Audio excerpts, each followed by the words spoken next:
During the first quarter of each home game, Stargirl went over to the visitors section and gave them a cheer. She began with an exaggerated ball-bouncing motion. Dribble, dribble, sis boom bibble. We don't bite, we don't nibble, we just say, howdy friends. We're the Electrons. Who are you?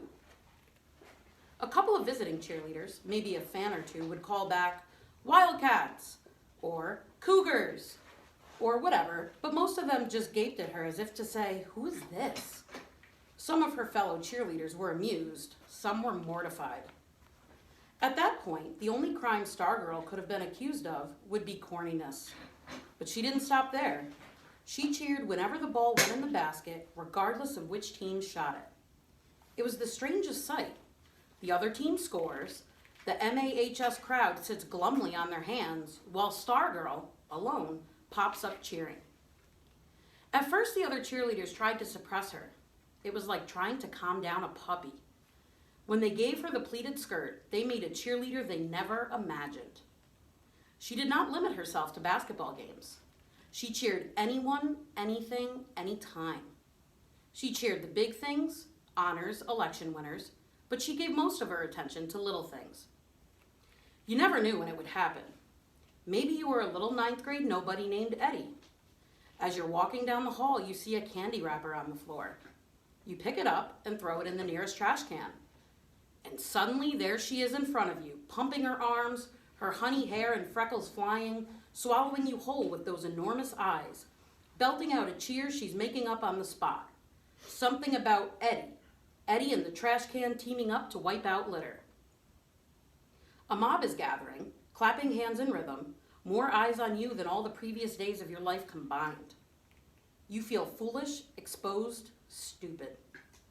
You want to follow the candy wrapper into the trash can. It's the most painful thing that's ever happened to you.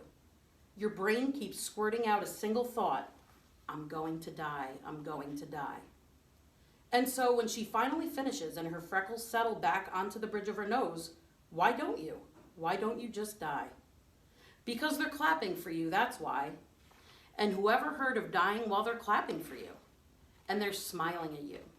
People who never even saw you before are smiling at you and slapping your back and pumping your hand, and suddenly it seems like the whole world is calling your name, and you're feeling so good you pretty much just float on home from school.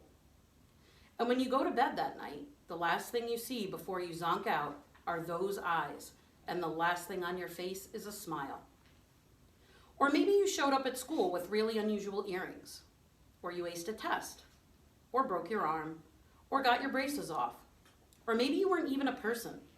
Maybe you were a charcoal drawing on the wall done by an art whiz, or a really neat looking bug out by the bike rack. We wagged our heads and agreed what a goofy girl this was, maybe even officially crazy. But we walked away smiling and maybe not saying, but all thinking the same thing. It felt good to get credit. And if this had been any other year, things might have just gone on and on like that. But this was the year something unbelievable was happening on the basketball court. This was the year the team was winning, only winning, and that changed everything. Early in the season, no one noticed. Except for girls' tennis, we had never had good teams in anything. We expected to lose. We were comfortable with losing. In fact, most of us were oblivious to it since we didn't even attend the games. The year before, the basketball Electrons had won only 5 of 26 games. This year, they won their 5th game before Christmas. By early January, they had won the 10th, and people began to notice that there was still a 0 in the loss column. Undefeated, blared a sign on the plywood roadrunner. Some said we were winning by accident. Some said the other teams were simply more rotten than we were. Some thought the sign was a joke. One thing was certain, attendance went up. By the start of February, the winning streak had reached 16, and there wasn't an empty seat in the gym. But something even more interesting was happening. Suddenly, we were no longer comfortable with losing. In fact, we forgot how to lose. The transformation was stunning in its speed. There was no apprenticeship period, no learning curve. No one had to teach us how to be winners. One day we were bored, indifferent, satisfied losers.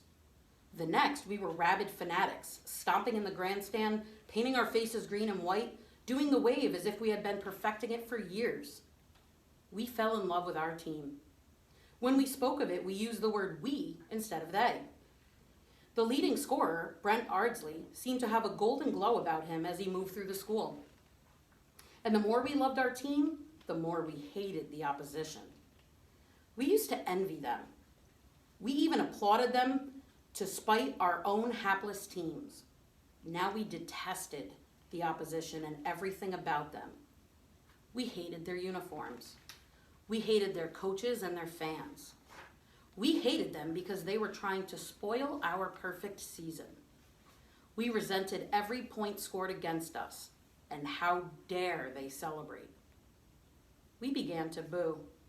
It was our first experience as booers, but you'd have thought we were veterans. We booed the other team, we booed the other coach, we booed the other fans, the referees, whatever threatened our perfect season, we booed it. We even booed the scoreboard. We hated games that went down to the wire. We hated suspense. We loved games that were decided in the first 5 minutes. We wanted more than victories, we wanted massacres. The only score we would have been totally happy with would have been 100-0. And right there in the middle of it all, in the midst of this perfect season mania, was Stargirl, popping up whenever the ball went through the net, no matter which team scored, cheering everything and everybody. It was sometime in January when calls started flying from the stands. Sit down! Then came the boos. She didn't seem to notice. She did not seem to notice. Of all the usual features of Stargirl, this struck me as the most remarkable. Bad things did not stick to her. Correction, her bad things did not stick to her. Our bad things stuck very much to her. If we were hurt, if we were unhappy, or otherwise victimized by life, she seemed to know about it and to care as soon as we did. But bad things falling on her, unkind words, nasty stares, foot blisters, she seemed unaware of. I never saw her look in a mirror, never heard her complain. All of her feelings, all of her attentions flowed outward. She had no ego. The 19th game of the basketball season was played at Red Rock. In previous years, cheerleaders had outnumbered Micah fans at away games. Not now. The convoy rolling across the desert that evening stretched for a couple of miles. By the time we were seated, there was barely room for the home team fans. It was the worst slaughter of the year. Red Rock was helpless. By the start of the fourth quarter, we were ahead 78-29. The coach put in the subs. We booed. We smelled 100 points. We wanted blood. The coach put the starters back in. As we howled and thundered in the stands, Stargirl got up and walked from the gym. Those of us who noticed assumed she was going to the restroom. I kept glancing toward the exit. She never returned. With 5 seconds left in the game, the Electrons scored the 100th point. We went nuts. Stargirl had been outside the whole time chatting with the bus driver. The other cheerleaders asked her why she left. She said she felt sorry for the Red Rock players. She felt her cheering was only making the massacre worse. Such games were no fun, she said. Your job isn't to have fun, they told her. Your job is to cheer for Micah High no matter what. She just stared at them. The team and the cheerleaders rode the same bus. When the players came out from the locker room, the cheerleaders told them what had happened. They devised a trick. They told Stargirl that someone had forgotten something in the gym and would she please go get it. With Stargirl gone, they told the bus driver everyone was aboard, and the bus made the 2-hour return trip without her. A Red Rock custodian drove her home that night. Next day in school, the cheerleaders told her it was all a big misunderstanding and acted as if they were sorry. She believed them. The next day was February 13th, the hot seat. This is how hot seat went. It took place in the Communications Center studio. There were 2 chairs on stage, the infamous hot seat itself, painted red with flames running up the legs, and an ordinary chair for the host, Kevin. Off to the side were 2 rows of 6 chairs each, the second row higher than the first. This was where the jury sat. It was a jury in name only. The 12 members did not vote or render a verdict. Their job was to ask questions, to give the hot seat its heat. Ticklish questions, embarrassing questions, nosy questions, but not mean or hurtful questions. The idea was to make the subject squirm, not roast. In the spirit of mock inquisition, we called the subject the victim. And why would anyone want to be the victim? The lure of TV, the chance to confess, or lie, before a camera and before peers instead of parents. But I doubted the usual reasons applied to Stargirl. There were 3 cameras, one for the stage, one for the jury, and Chico. Chico was the handheld close-up camera. According to Mr. Robinow, our faculty advisor, a student named Chico once begged him to be a close-up camera kid. Mr. Robinow gave him a tryout, but Chico was so skinny he practically collapsed under the camera. The job went to someone else, and Chico went to the weight room.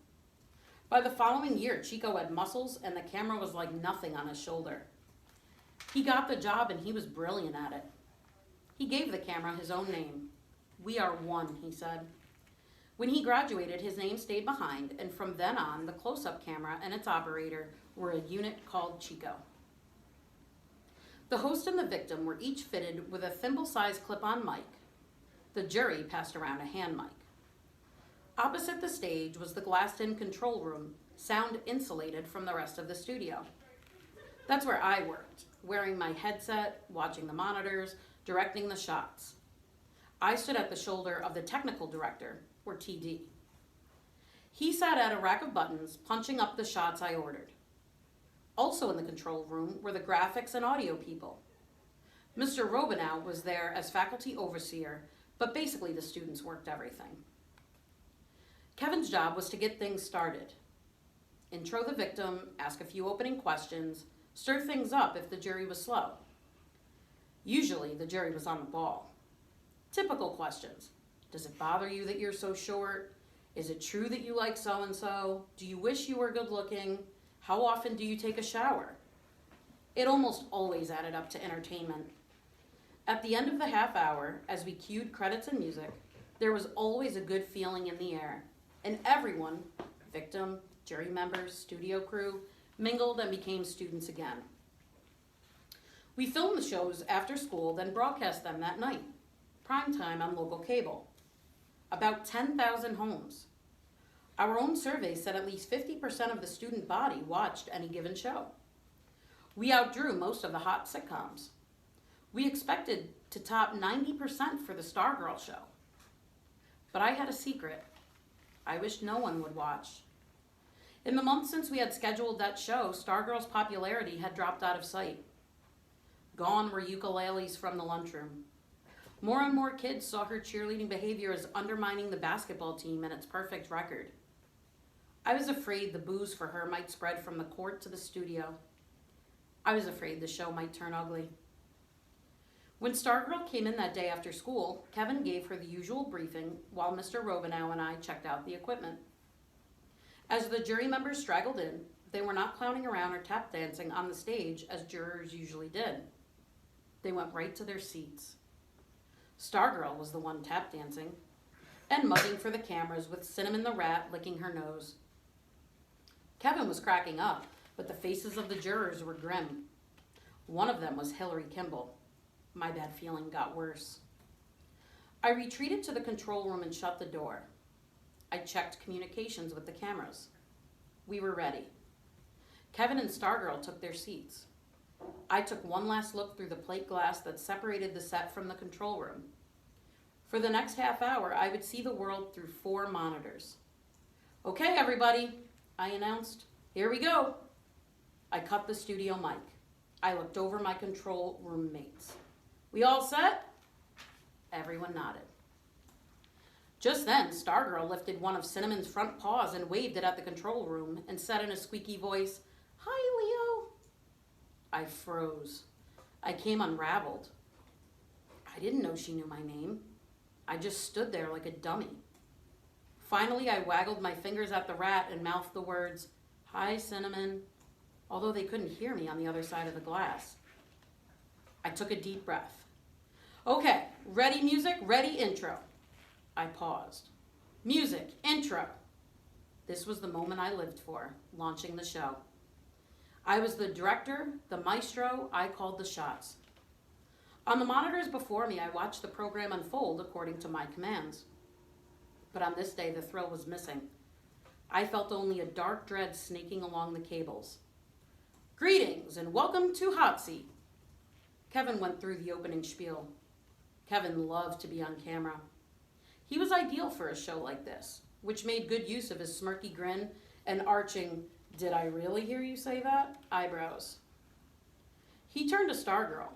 Then, impromptu, he reached out and stroked the nose of Cinnamon, who was perched on Stargirl's shoulder. "Want to hold him?" she said. Kevin gave the camera a "should I look?" "Sure," he said. "Ready, Chico, rat," I said into my headset mic. "Ready" was always first in the command sequence. Chico zoomed in. "Chico." TD punched up Chico. The camera followed Cinnamon from Stargirl's hands to Kevin's. No sooner was the rat in Kevin's lap that it scampered up his chest and darted between two buttons into his shirt. Kevin yipped and squirmed. "It scratches!" "He has fingernails," Stargirl said calmly. "He won't hurt you." Chico nailed Cinnamon, poking his head out from between the two buttons. Mr. Robinow stuck a thumbs up in front of my face. Kevin gave the camera his "ain't I something" face. He turned to Stargirl. "You know, ever since you showed up at school this year, we've been wanting to put you on the hot seat." Stargirl stared at him. She turned to the live camera. Her eyes were growing wider. Something was happening. And wider. "Chico!" I barked. Chico moved in, crouching, giving it a little upshot. Terrific. "Closer, closer," I said. Stargirl's wonderstruck eyes practically filled the screen. I checked the long shot monitor. She was frozen, rigid, as if electrified to the chair. Someone smacked my shoulder. I turned. Mr. Robinow was laughing, saying something. I lifted one earphone. "She's joking," he repeated. And suddenly I saw. She was taking hot seat literally. She was milking it for all it was worth, and judging from the blank stares of Kevin and the jury, Mr. Robinow and I were the only ones who got the joke. Stargirl's hands were rising now from the arms of the hot seat. "Ready, one," I called. "One." Camera one, not there at first, but getting it now, the long shot, nailing her as her hands came off the chair arms, fingers spread wide, you could almost see her fingertips smoking. "Hold it," I prayed. "Hold it." As her horrified eyes swung down over the side of the chair, the hot seat saw the painted flames. "Yikes!" Her screen bent instrument dials like the palms in a hurricane. The rat leaped from Kevin's shirt. The TV image quaked as my camera one man flinched, but he recovered and caught her standing now on the front edge of the stage, bending over her with her rear end in the camera, flapping her hand behind her, fanning her smoking fanny. Finally, Kevin got it. He went nuts. "One, pull back, get Kevin in. Ready? One." Kevin was doubled up, tipping out of his chair on his knees on the stage. His laughter flooded the control room. The rat ran over his hands and hopped down the single stage step. "The rat!" I yelled. "Two, get the rat!" But Two couldn't get the rat because the rat was nosing around Two's feet, and Two was bolting from his camera. "Chico, rat!" Chico dived. He was flat on the floor, feeding the live screen a brilliant shot of the rat heading over to the jury. The jury members scrambling, taking off, climbing onto their seats. Forget the readies, things were happening too fast. The cameras were dancing, feeding the monitors. I barked commands. TD was punching his button rack like some hard rock keyboarder. Stargirl's pantomime remains the best I have ever seen. Mr. Robinow kept squeezing my shoulder. As he said later, it was the greatest moment in hot seat history. But because of what followed, no audience would ever see it.